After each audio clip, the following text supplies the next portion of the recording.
My boss Victor stole my wife Jennifer, my job, and my kids. Then I discovered my dead uncle's $80 million secret. He didn't just take them, he paraded his victory in front of me. He bought my kids expensive gifts I could never afford and told them their dad was a failure. He moved into my house with my wife while I was packing my last box of cheap clothes. Victor stole my entire life, but he and Jennifer didn't know about my uncle Stanley, the quiet old man who everyone thought was just a retired accountant with a small pension. They didn't know about his secret. This is the story of how I used his hidden fortune to burn their world to the ground. Victor stole my wife, my job, and my kids, parading his victory, but he didn't know about my uncle's secret fortune. Subscribe and like to see how I'll burn his world down. It started slowly, like a poison you don't realize you've swallowed. For 15 years, I was Victor's right-hand man at his construction firm. I worked weekends, missed birthdays, poured my soul into building his empire. He called me his brother, his most trusted friend. Jennifer and I used to have dinner with him and his wife every month. Then his wife left him, and he started coming over more often, always with a sad story and an expensive bottle of wine. He was a snake, and I was too blind to see him shedding his skin in my own living room. I first noticed the change in Jennifer. She started talking about Victor's ambition, his new car, his powerful friends. She'd compare it to my simple life, my steady but unspectacular salary. Her comments were small cuts, tiny paper cuts on the soul that you ignore until you're bleeding out. Then I started getting sidelined at work. Projects I had developed from scratch were handed to junior employees. Victor would pat me on the shoulder and say he was lightening my load because I looked stressed. The day he fired me was a masterpiece of cruelty. He called me into his glass-walled office, the one I helped him design. He was smiling. He told me the company was restructuring and my position was no longer needed. As I stood there, speechless, I saw my own car pull up outside. Jennifer was in the passenger seat, laughing at something Victor had just texted her. He saw me looking. His smile widened. "Don't worry, Mark," he said, his voice smooth as oil. "I'll make sure Jennifer and the kids are well taken care of." That night, I slept in my car. The next week, they had a restraining order against me, claiming I was unstable. My own children looked at me with fear in their eyes, coached by their mother and her new rich boyfriend. I lost everything in less than a month. My home, my family, my dignity. I was a ghost, haunting the edges of a life that used to be mine. I ended up in a tiny, damp apartment that smelled of mold and failure. I spent my days looking for jobs and my nights staring at the ceiling, replaying every moment of the betrayal. That's when the letter arrived. It was from a law firm I'd never heard of. It said my uncle Stanley had passed away 3 months ago. I hadn't even known. He was a recluse,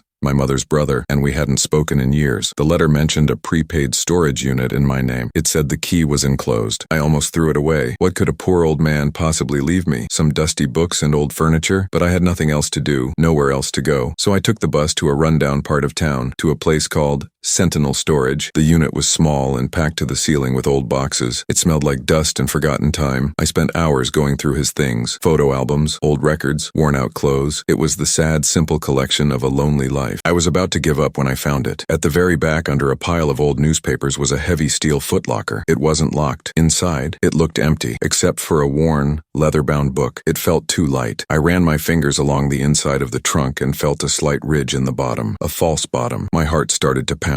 I pried it open with a screwdriver I found in another box. Underneath was not cash. It was something far more powerful. There were a dozen pristine passports from different countries, all with my uncle's picture, but with different names. There were property deeds for buildings in Zurich, apartments in the Cayman Islands, and a vineyard in Argentina. And there was the ledger. The leather book wasn't a diary. It was a meticulously kept record of offshore accounts, shell corporations, and untraceable assets. I flipped through the pages, my hands shaking. The numbers didn't make sense. They were too big. I added them up once, twice, 3 times, $82 million. My uncle Stanley wasn't a retired accountant. He was a ghost, a financial phantom who had built a secret empire. At the very back of the ledger, there was a single handwritten note. It said, "A man isn't what he has. He is what he can take back. This is your second chance, Mark. Don't waste it on forgiveness." I sat there on the cold concrete floor of that storage unit, surrounded by the secrets of a dead man. The grief and despair that had been my only companions for months began to recede, replaced by something cold, hard, and sharp. It was the feeling of a weapon being placed in my hand. Victor thought he had destroyed me. He thought he had won. He took my life, but he left me with nothing to lose. And now, Uncle Stanley had given me everything to win it all back, and more. The game wasn't over. A new one was just beginning, and this time, I was the one who would be writing the rules. The note from my Uncle Stanley felt like a block of ice in my hand, cold and heavy with purpose. For the first time in months, the buzzing noise of despair in my head went silent. It was replaced by a quiet, calculating hum. I folded the note, placed it carefully inside the leather ledger, and closed the steel footlocker. I didn't leave the storage unit as the broken man who had entered. I walked out as a ghost with a war chest. My first problem was simple. I looked like a wreck. I was unshaven. My clothes were cheap and worn, worn and I smelled of desperation. You can't walk into the world of $80 million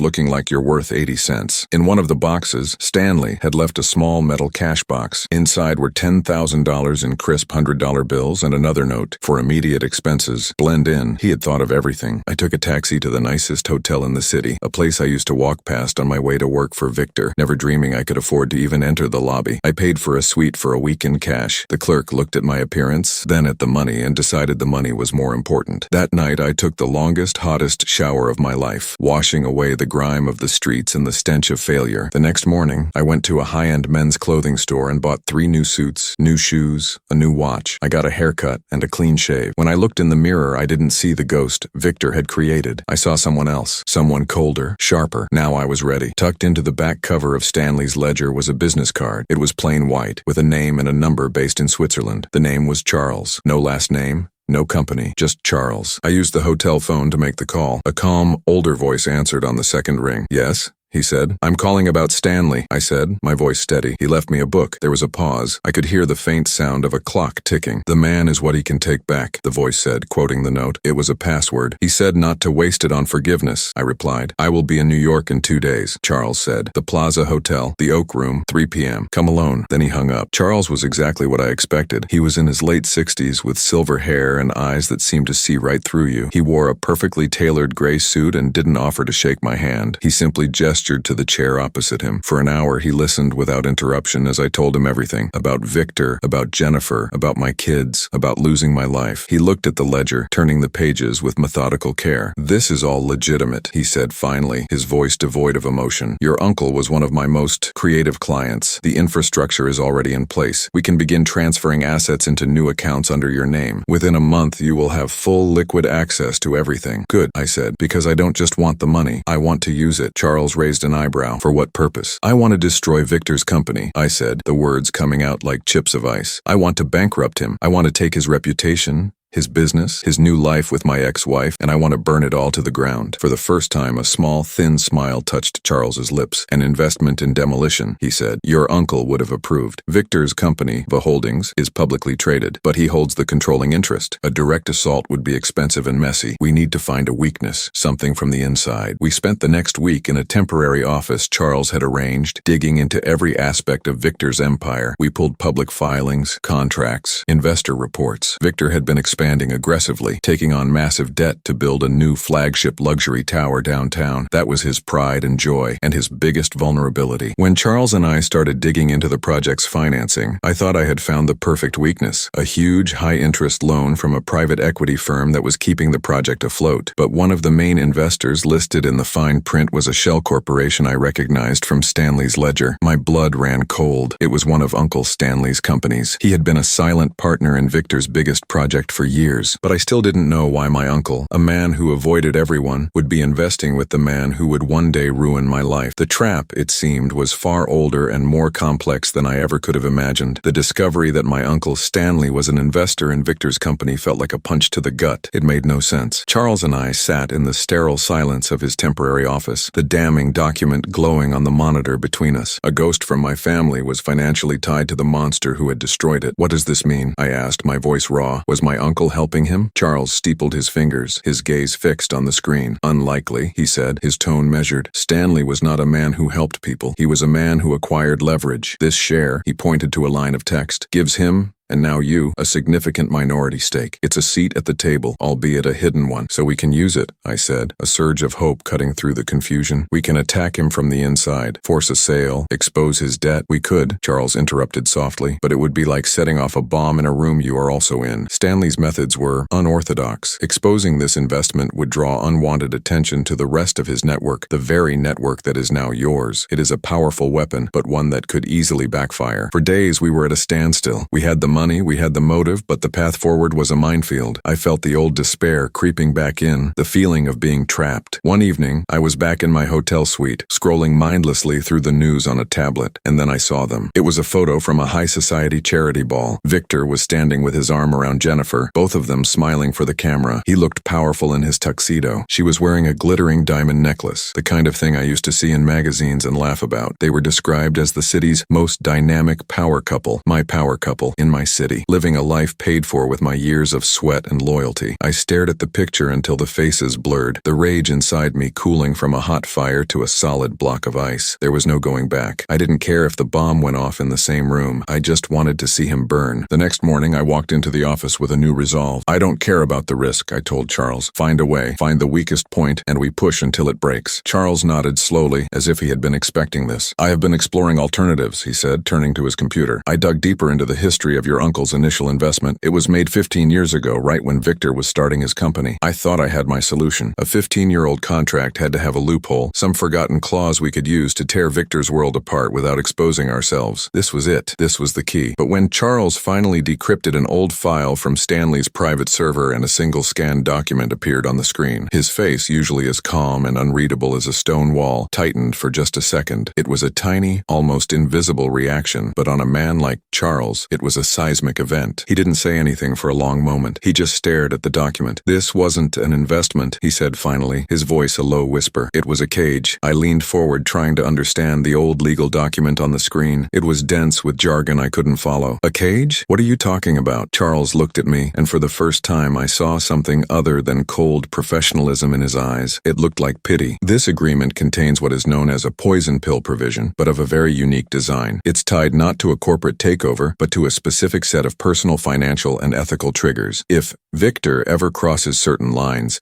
your uncle defined with surgical precision, his controlling shares become worthless and ownership reverts to a trust. Your uncle didn't invest in Victor's success. He was betting on his failure. He spent years building a perfect trap. My mind was reeling. The world tilted on its axis. But why? I stammered. Why would my uncle set a trap for a man he'd never even met? Why would he care about Victor 15 years ago? Charles tapped the screen, his finger resting on a faded signature at the bottom of the document. Your uncle was a patient man, Mark. He didn't build traps that relied on chance. He built them based on certainty, the certainty of a man's character. I stared at him, my mind a whirlwind. What character? Victor's character. What did my uncle know about him 15 years ago? That is the $80 million question, isn't it? Charles said, leaning back. The triggers in this contract are remarkably specific. They include gross financial mismanagement leading to excessive debt, which Victor is currently doing with his new tower. They also include a moral turpitude clause. A moral clause? Very specific, Charles affirmed. It triggers if he engages in an affair that directly leads to the dissolution of a long-term business associate's family, an associate of 15 years or more. The air left my lungs. The room felt small, the walls closing in. This wasn't just a trap. It was a prophecy. My uncle Stanley had predicted my life's destruction with terrifying accuracy a decade and a half before it happened. He had seen the snake in Victor long before I ever did. He knew, I whispered. He knew this was going to happen. He didn't know it would be you, Charles corrected gently. He just knew Victor was the kind of man who would eventually do this to someone close to him. You just happened to be the one standing in the line of fire when the time came. The contract was designed to protect whoever it was. We had the weapon, a legal nuke that could vaporize Victor's empire overnight. All I had to do was prove the affair and that it caused my divorce. But the original question still burned in my mind, hotter than my desire for revenge. Why? Why would a reclusive old man go to such extraordinary lengths to set a time bomb for a small-time builder who back then was a nobody? I need to know why, I said, my voice firm. Before we do anything, I need to understand the beginning of this story. Charles gave a slow, deliberate nod. I agree. Acting without full knowledge is a mistake. Your uncle was a creature of information. We will honor his methods. For the next 2 weeks, Charles put his formidable resources to work. He hired private investigators, not to spy on Victor's present, but to excavate his past. They were ghosts,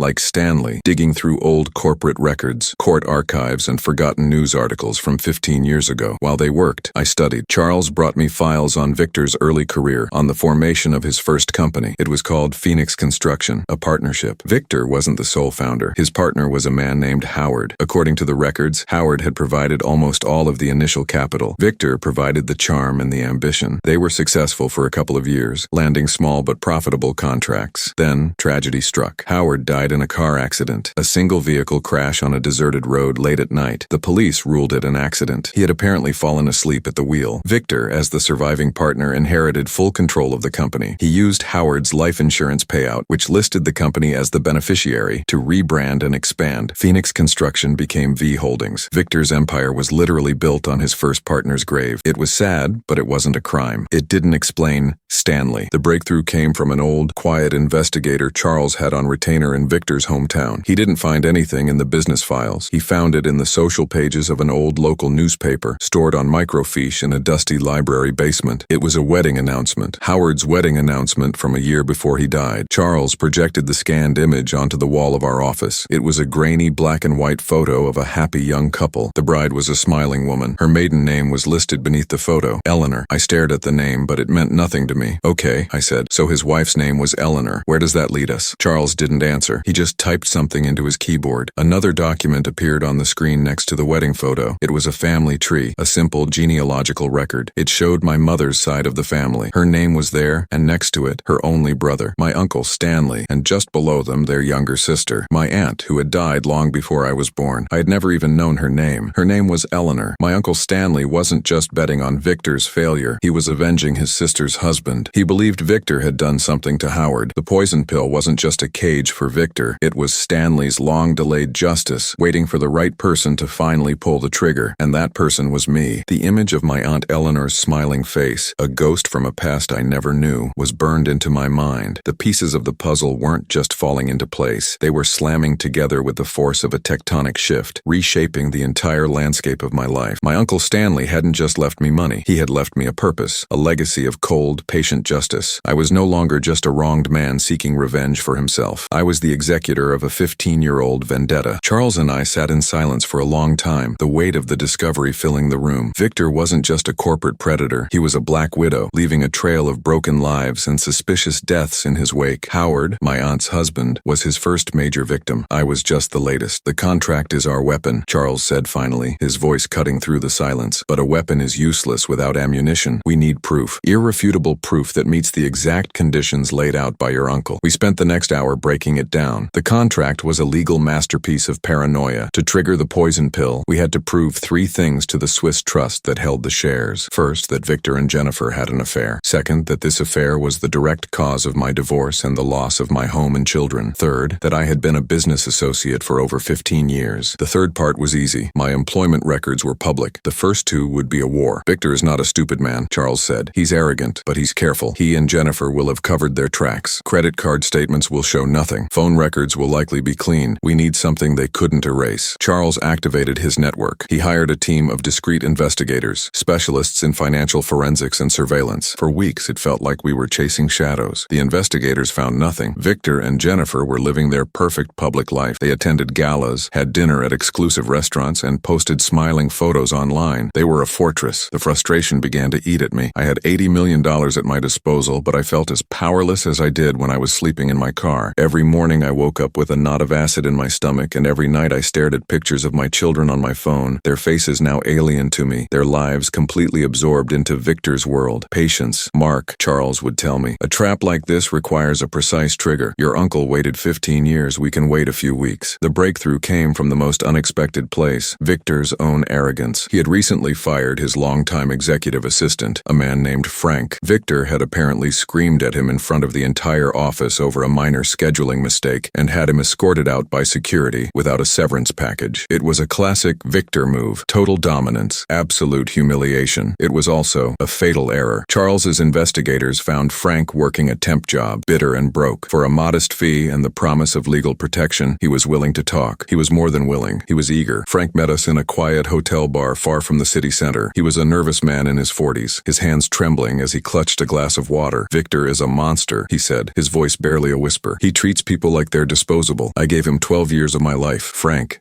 it turned out, was meticulous. Before he was thrown out, he had backed up his entire work computer to a personal hard drive. It was his insurance policy. He had everything. Victor's private calendars, travel itineraries, expense reports, emails he thought he had deleted. Back in our office, Charles and I sifted through the mountain of data, and there it was, the entire affair, laid out in black and white. Secret hotel bookings under corporate accounts coded as client meetings. Receipts for jewelry sent to a private mailbox Jennifer had opened 6 months before she left me. Flight manifests for weekend trips to the Caribbean when he was supposed to be at a conference in Chicago. There were even drafts of emails from Victor to his lawyer asking about the legalities of a relationship with an employee's spouse, dated a full year before he fired me. It was a timeline of betrayal, documented with corporate precision. Frank had even kept records of the gifts Victor bought for my children, expensed as charitable donations. He had used company money to steal my family. Finally, I had the weapons. I had the proof. Victor and Jennifer had no idea what was coming. They were sitting in their stolen house, living their stolen life, completely blind to the guillotine hanging over their heads. In a few short weeks, they would be ruined, their empire turned to dust. But first, I needed to deliver the evidence to the trust, and I wanted to do it in a way that would ensure Victor wouldn't see the blade until it was already at his throat. The hard drive sat on the table between us, a small black rectangle that held the power of a bomb. It felt heavy, not in my hand, but in my mind. Every file on it was a piece of my stolen life, a receipt for my own destruction. So we send it, I said, my voice tight. We send it to the trust in Switzerland and it's over. Charles shook his head slowly, his fingers steepled under his chin. It's not that simple, Mark. Sending this data starts a legal process. A very formal, very slow one. The trust will investigate. They'll hire their own people. Victor will be notified and he will bring the best lawyers money can buy to fight it. He'll bury us in motions and delays for years. My stomach dropped. Years? I don't have years, Charles. He has my kids now. I know, he said calmly, which is why we don't just start the legal process. We start it at the exact moment we detonate his entire life in public. We need to hit him on two fronts at the same time, legally and socially. By the time he understands the legal attack, his reputation will be in ashes. No one will want to do business with him. His allies will scatter. His lawyers will be working for a pariah. A slow, cold smile spread across my face. This was what I wanted. Not just to win. I wanted to annihilate him. Tell me more. Charles leaned forward. The annual Builders Association Gala is in 3 weeks. Victor is the keynote speaker this year. It's his crowning achievement. The entire industry will be there. Newspapers, local television, his biggest clients, his rivals, everyone. He let the image hang in the air. Victor, on a stage under the bright lights, feeling like a king. That's the moment, Charles continued. While he's on that stage, I will be on a secure video call with the board of the Swiss Trust. I will present the evidence, officially triggering the poison pill clause. The legal process begins in Geneva at precisely 9 p.m. Eastern Time. And what happens at the gala? I asked, my heart starting to pound. That's your part, Charles said. We need to give them a show. We need to expose him in a way that is so public, so humiliating, that he can't spin it. We use his arrogance against him. We spent the next 2 days crafting the plan. It was beautiful in its cruelty. Victor loved awards. He had a wall in his office filled with them. So we were going to give him one more. Using a fraction of Uncle Stanley's money, Charles created a shell organization, the American Foundation for Ethical Construction. It sounded important, official. We built a professional website overnight, filled with stock photos of smiling construction workers and articles about corporate responsibility. Then, we sent an official letter to Victor's office. The foundation,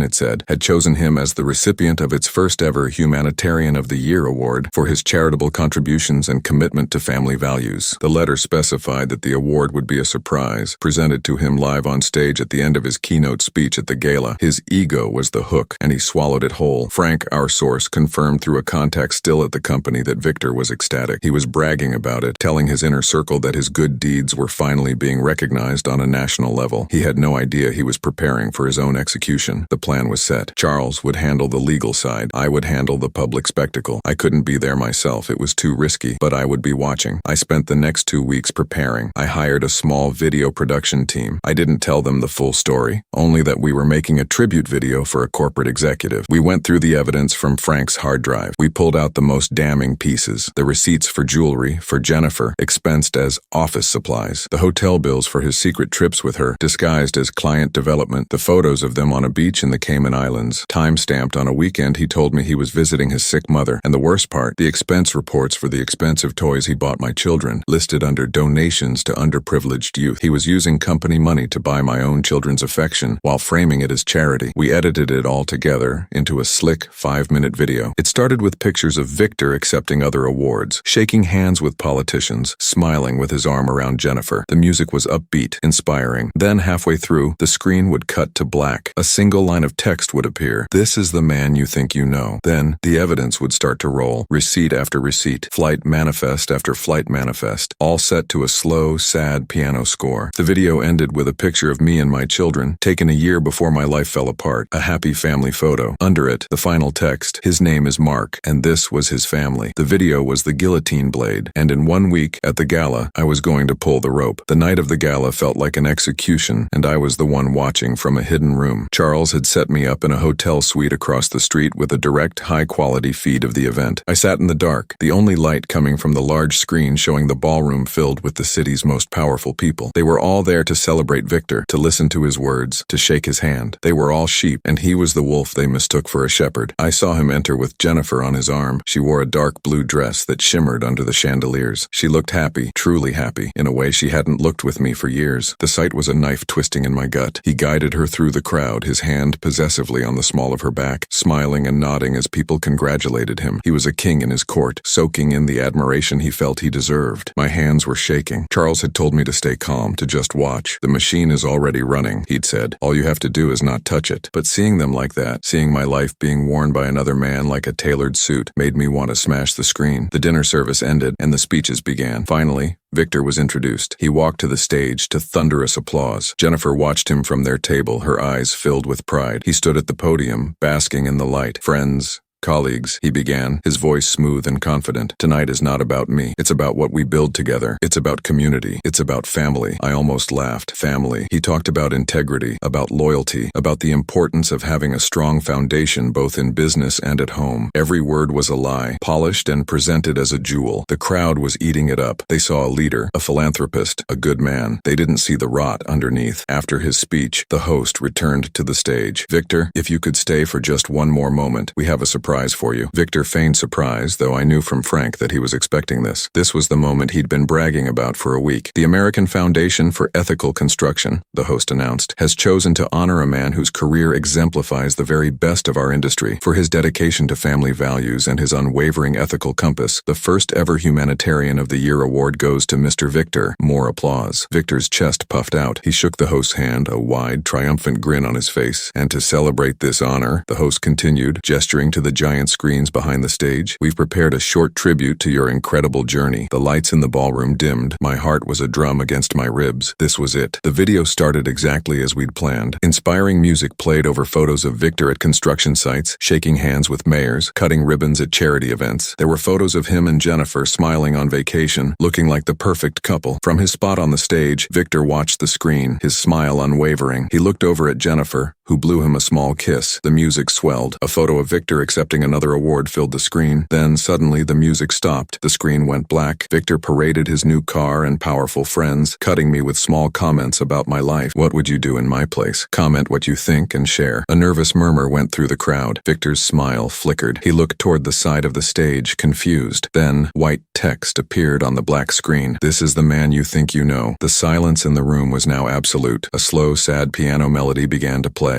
A new image appeared, a receipt from a high-end jewelry store for a diamond necklace. It was dated a year ago, on Jennifer's birthday. The memo line read, "Office supplies." Another image flashed, a hotel bill from a 5-star resort. 2 names were on the reservation, Victor and Jennifer. The dates matched a weekend he had told me he was visiting his sick mother. The evidence rolled, one piece after another. Flight records, credit card statements disguised as business expenses, photos of them from Frank's hard drive, walking on a beach, kissing by a pool. The timestamps were damning, each one corresponding to a time he was supposed to be working late or on a business trip. I watched Victor's face on my screen. The confusion had turned to pale shock, then to a dark, rising fury. His eyes darted from the screen to the crowd, then to Jennifer. Her face was a mask of horror. Her hand was over her mouth, her eyes wide with disbelief and shame. The video showed the expense reports for my children's gifts, the expensive game consoles, the bikes, all listed as donations to underprivileged youth. The hypocrisy was so blatant, so cruel, that an audible gasp went through the audience. The piano music softened. The final image appeared on the screen. It was a photo of me, Jennifer, and our 2 smiling children, taken at a park 2 years earlier. A happy family, my family. Underneath it, the final line of text appeared. His name is Mark, and this was his family. The screen went black. For a full 5 seconds, there was not a single sound in the ballroom. It was a dead, heavy silence. Then chaos erupted. Camera flashes went off like explosions. People were shouting. Reporters who had been invited were scrambling, yelling questions at the stage. Victor stood there, frozen, his face white as a sheet, exposed and humiliated in front of everyone he had ever wanted to impress. The guillotine had fallen. I watched it all from a small control booth at the back of the ballroom. I had a perfect view of the main screen and a smaller monitor showing a live feed of the stage. stage. The chaos was beautiful. It was the sound of a perfect machine I had built, every gear turning exactly as planned. The noise hit like a wave, a roar of shock and outrage. Reporters who were there to cover a charity event suddenly had the story of the year. Their cameras flashed relentlessly, turning the scene into a strobing nightmare. People were on their feet, pointing, shouting, their phones held up to record the collapse of a king. Victor stood frozen for another second, his mind clearly unable to process the scale of his public execution. Then the rage came. His face, which was pale a moment ago, turned a dark, blotchy red. He grabbed the microphone from the stand, his knuckles white. "Lies!" he screamed, his voice cracking with fury. "This is a fabrication, a disgusting attack." But his words were swallowed by the noise. No one was listening. They were all looking at Jennifer. She hadn't moved. Her hand was still covering her mouth, her eyes fixed on the black screen as if the images were burned onto her retinas. Tears streamed down her face, ruining her perfect makeup. She looked small and broken, a doll discarded on the stage. She wasn't looking at Victor. She was staring into the void of her own ruined life. Victor saw he was losing control. He turned and grabbed Jennifer's arm, his grip vicious. "Get it together," he hissed, his voice low but sharp enough for the stage microphone to pick it up, causing a fresh wave of murmurs. He tried to pull her off the stage, but the reporters were already swarming, a pack of wolves sensing a kill. They blocked the stairs, shouting questions. "Mr. Hayes, are the expense reports real? Jennifer, how long has the affair been going on? Is it true you stole from a children's charity fund?" Security guards tried to form a barrier, but they were overwhelmed. Victor shoved a cameraman aside, dragging Jennifer behind him like a sack of rocks. Her body was limp, her spirit completely gone. They finally broke through the line of reporters and stumbled towards a side exit, the flashes following them like angry fireflies. I watched them on my monitor until the door slammed shut behind them. The ballroom was still in an uproar, but the main actors had left the stage. I leaned back in my chair, taking a slow, deep breath. The air tasted sweet. My phone buzzed. It was Charles, my uncle's lawyer. I answered. "It's done," I said, my voice steady. "I saw," Charles replied, and I could hear the smile in his voice. "A masterpiece, Mark. Truly. The board members are already calling each other. The phones are lighting up. Phase 1 is a complete success." "Phase 1, I repeated quietly, watching the chaos unfold below. People were gossiping excitedly, sharing videos on their phones. The name Victor Hayes was being destroyed in real time, tweet by tweet, post by post. This wasn't about public shame alone. That was just the appetizer. The video was the spark, designed to light a fire that would consume everything Victor had ever built. The evidence I showed was just a fraction of what I had. The rest was for the authorities. "The press is having a field day," Charles continued. "I've already forwarded the complete, unedited financial records to a few trusted journalists, the ones who dig deep. By morning, every major news outlet will have the full story. The hotel bills, the faked invoices, the embezzlement from company accounts, everything." I thought about Jennifer. For a moment, a flicker of something, maybe pity, passed through me. She was weak, easily swayed by money and power, but she had made her choice. She had stood by and watched as Victor told my children their father was a loser. She had smiled as he handed them gifts bought with stolen money, my money. She had kissed him in the house I had paid for. Pity was a luxury I could no longer afford. "What about the accounts?" I asked Charles. "Frozen," he said simply, "as of an hour ago. My team filed the injunctions with the court citing massive fraud. When Victor tries to use his credit card, it will be declined. When he tries to access his bank accounts, he will find a zero balance. He is, for all intents and purposes, broke." I smiled, a real, genuine smile. This was the part he would never see coming. He thought he could weather a scandal, but he couldn't survive poverty. He didn't know how. The public humiliation was for my heart. The financial ruin was for my soul. I stood up and walked out of the control booth, blending into the panicked crowd. No one noticed me. I was just another face in the chaos. I was a ghost, and I was just getting started. Victor and Jennifer had escaped the ballroom, but they couldn't escape what was coming. Their world wasn't just collapsing. I was going to grind it into dust. I walked down the back stairs and out into the cool night air, far from the main entrance where Victor and Jennifer would emerge. I didn't need to see them. I could picture it perfectly. Victor, his face a mask of red fury, pulling Jennifer by the arm, his pride wounded beyond repair. He would be yelling, blaming the event staff, blaming his rivals, blaming anyone but himself. He always thought he was the smartest man in the room. He never considered that the man he threw away could be the one to orchestrate his downfall. My phone vibrated again. It was a message from Charles. "They're outside, heading for the valet." I typed back, "Let me know when it happens." I walked to the corner, staying in the shadows of a large building across the street. From there, I had a perfect view of the hotel's grand entrance. A small crowd had gathered, phones held high, recording the chaos. And then I saw them. Victor looked exactly as I had imagined, a storm cloud in a $1,000 suit. Jennifer was stumbling behind him, her beautiful dress now just a costume in a tragedy. Her face was pale, her eyes wide with fear and confusion. Victor shoved his valet ticket at a young man who was nervously trying to manage a line of angry, wealthy guests. "My car, now!" Victor bellowed. bellowed. The young valet looked at his list. Sir, I'm sorry, there's a hold on your vehicle. A hold? What are you talking about? I am Victor Hayes, he yelled, as if his name was a magic word. It used to be. Tonight, it was a curse. I know, sir. The instructions came from management. Something about unpaid accounts with the hotel. Victor's face went from red to purple. Unpaid? That's impossible. I own half this city. He pulled out his wallet, yanking out a black credit card. Get me a taxi, the most expensive one you can find. I'll deal with this trash later. The valet, eager to get rid of him, flagged down a black car service. Victor pushed Jennifer inside and slammed the door. He leaned into the driver's window. Take us to the Ritz and step on it. The driver nodded and looked at the credit card Victor handed him. He swiped it. A moment passed. He swiped it again. He turned the small machine around for Victor to see. The screen was red. Declined. Run it again. Victor hissed. Your machine is broken. I don't think so, sir, the driver said, his tone shifting from respectful to annoyed. Got another card? Victor fumbled in his wallet, his hands shaking with rage. He produced another card, a platinum one. The driver swiped it. Declined. I could see Jennifer's face through the car window. The confusion was turning into pure panic. This wasn't part of the plan. She had left a loser for a winner, but the man beside her was losing. Very publicly, very humiliatingly. Get out of my car, the driver said, his patience gone. I'm not a charity. Victor looked stunned, as if he'd been slapped. He, Victor Hayes, was being told to get out of a car. He started to argue, but the driver just pointed to the street. Out, now. Defeated, Victor opened the door and stumbled out. He pulled a terrified Jennifer with him. They were standing on the curb, homeless in their evening wear, while the world they once ruled watched and recorded. Their phones were buzzing nonstop. I knew what they were seeing. News alerts, social media tags, videos of the presentation going viral. I saw Jennifer look at her own phone. Her hand went to her mouth. She looked at Victor, not with love or support, but with accusation, with the dawning horror that she had bet on the wrong horse. This is your fault, Victor snarled at her, his voice low and vicious. If you hadn't pushed for this stupid party, my fault, she whispered, her voice breaking. You're the one on that screen. You're the thief. They were turning on each other. It was happening faster than I'd even hoped. Their alliance was built on money and power. With those gone, there was nothing left but greed and blame. My phone buzzed one last time. A message from Charles. It happened. I looked back at the couple on the sidewalk. They looked so small now, so pathetic. Victor was trying to use his phone, probably to call a lawyer, a friend, anyone who would still answer, but I knew what he would find. Silence. Charles and his team had been busy. Every powerful friend he had was also a business partner, and they were all receiving notifications about the frozen accounts and the fraud investigation. No one would touch him. He was poison. He had stripped me of my life, my family, my dignity, piece by piece. Now I was taking his, but I wasn't doing it piece by piece. I was pulling the foundation out from under his entire world all at once. He thought he was in a skyscraper. He was about to learn he was standing on a trapdoor, and I was the one holding the lever. This public shame was just the fall. The hard landing was still to come. I watched them from across the street, a ghost they couldn't see. The chaos was beautiful. It was like watching a controlled demolition where every charge went off in perfect sequence. Their argument grew louder, uglier. Jennifer's designer dress looked ridiculous now, a costume for a life that had just ended. Victor's tuxedo was rumpled, his face slick with sweat. How could you let this happen? Jennifer shrieked, her voice thin and sharp. You told me everything was perfect. You said you were smarter than him. Shut up, Jennifer, Victor hissed, grabbing her arm. Just shut up. This is a temporary problem. A glitch. But he didn't believe it. I could see it in his eyes. The panic was drowning the arrogance. He was a swimmer who just realized he was miles from shore. People were gathering now, keeping a respectful distance but close enough to film. Their fancy friends, who had been inside sipping champagne minutes ago, were now streaming out of the venue, not to help, but to watch the show. They looked at Victor and Jennifer like they were a car crash. A news van pulled up, its lights flashing. A reporter I recognized from a local station jumped out, a microphone already in her hand. She moved toward them like a shark smelling blood. Mr. Hayes, Victor, is it true that your company's assets have been frozen due to allegations of massive fraud? She asked, shoving the microphone toward his face. Victor flinched back as if he'd been burned. He tried to shield his face with his hand. A weak, pathetic gesture. No comment, he mumbled. Jennifer saw the camera and her face crumbled. This was the ultimate nightmare for her. Not poverty, not loneliness, but public shame. She had built her identity on being the wife of a powerful man. Now she was just the woman standing next to the criminal on the evening news. She pulled away from Victor and tried to walk away, to disappear into the crowd, but there was nowhere to go. Every face was a camera. Every eye was a judge. My phone buzzed again. It was Charles. Phase 2, the house. A cold smile touched my lips. This was the part I was looking forward to. While they were stranded on a sidewalk, becoming a viral news story, our team was moving on